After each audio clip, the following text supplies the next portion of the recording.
तो ये question TET पूछा गया है, टीईटी में पूछा गया। कौन से सन में पूछा गया है? पिछले साल। Yes, correct. एक कक्षा कक्ष मतलब ऐसा कक्ष जिसमें कक्षा लगती है, उसको बोलेंगे कक्षा कक्ष, है ना भाई। 20 फीट लंबा है, 15 फीट चौड़ा है, 12 फीट ऊंचा है। बहुत बढ़िया।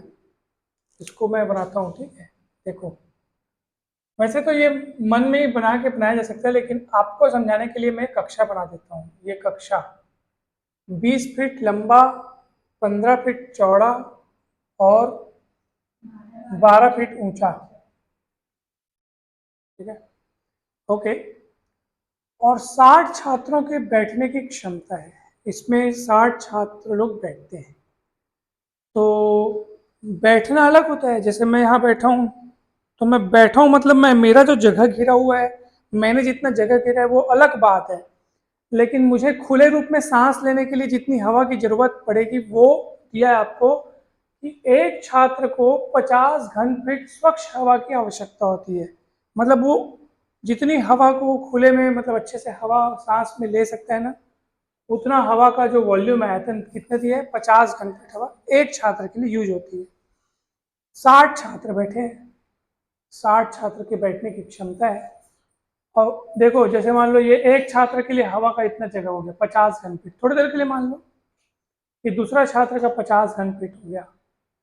मतलब 50 घन फीट, अगर इसका मतलब क्या है कि अगर उसको उसको इससे कम हवा मिलता है ना, तो वो खुली हवा नहीं मिल पाती, मतलब उसको थोड़ा फिर वो लगता है एकदम कम हवा महसूस होती है, कैसे लगता है ना, ऐसा महसूस होता है उसको। तो ये तीसरा छात्र का फिर 50 घन फीट, फिर चौथा छात्र का फिर 50 घन फीट, ऐसे करते करते हर एक 60 छात्र हैं टोटल आपके पास, और हर एक को कितने घन फीट हवा की जरूरत है, 50 घन फीट।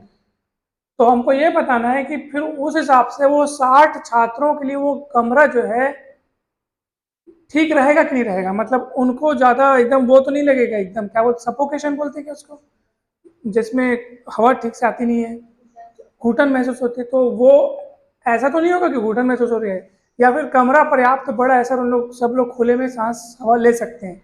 आपको बताना है कि क्या सही है, कमरा छोटा पड़ेगा कि बड़ा पड़ेगा। तो कैसे पता करोगे? तो पहले आप देखोगे कि एक छात्र के लिए 50 घन फीट हवा की जरूरत है। देखो, एक छात्र का 50 घन फीट, दूसरे का 50 घन फीट, तीसरे का 50 घन फीट, ऐसा करते करते आप 60 छात्रों के लिए टोटल कितनी हवा की जरूरत पड़ेगी, तो 60 गुणित 50 करके निकालोगे तो कितना आएगा बताओ। हाँ, ठीक है। तो 6 पंचे 30, 6 पंचे 30 और डबल शून्य, 3000 घन फीट हवा का उनको जरूरत पड़ेगा। इतनी हवा की उनको जरूरत पड़ेगी ना, मगर कमरा कितना बड़ा है अब वो देख लेते हैं, फिर पता चल जाएगा कि कमरा ज्यादा बड़ा है कि हवा की ज्यादा जरूरत है, तो पता चल जाएगा उनको सफोकेशन होगा या उन लोग आराम से उसमें रह सकते हैं, सांस ले सकते हैं। तो कमरे का आयतन देखते हैं कितना बड़ा है। हाँ हाँ, बच्चों का आयतन नहीं है, बच्चों को जिनकी जितनी हवा की जरूरत है वो उतना आयतन है। तो एक बच्चे को 50 घन फीट हवा की जरूरत है, तो 60 बच्चे को होगा 60 गुणित 50, 3000 घन फीट हवा की जरूरत है नहीं भाई। और कमरे का आयतन देख लेते कितने, तो 20 गुणित 12 गुणित 15,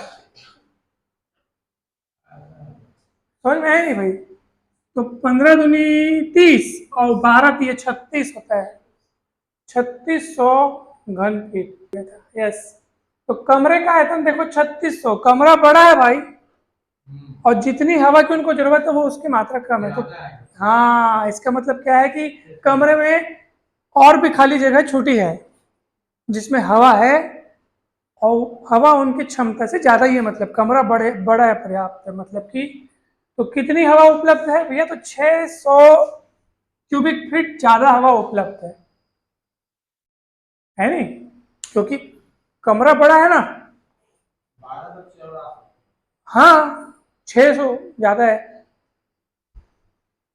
12 बच्चे और आ सकते हैं, क्योंकि ऐसा प्रश्न पूछा हो तो भी हम बना सकते थे ना, कि और कितने बच्चे आ सकते हैं करके। तो एक बच्चे को 50 घन फीट की जरूरत है, और जो आयतन है 600 ज्यादा हो रहा है, तो 600 बटे 50 करोगे तो 12 आ जाएगा, 12 बच्चे और उसमें बैठ सकते हैं। फिर वो एकदम वो हो जाता है, एकदम ठसाठस जिसको बोलते हैं ना, एकदम खचाखच भरा हुआ है, मतलब परफेक्ट होता है उसमें, ना ज्यादा ना कम। क्वेश्चन समझ में आया? बढ़िया क्वेश्चन था। अच्छा क्वेश्चन है, सरल है, सिर्फ समझने की देर है। अ, सिर्फ समझने की देर होती है, बाकी कुछ नहीं रहता क्वेश्चन। एक क्वेश्चन में ऐसा मेढक बिजली के पोल के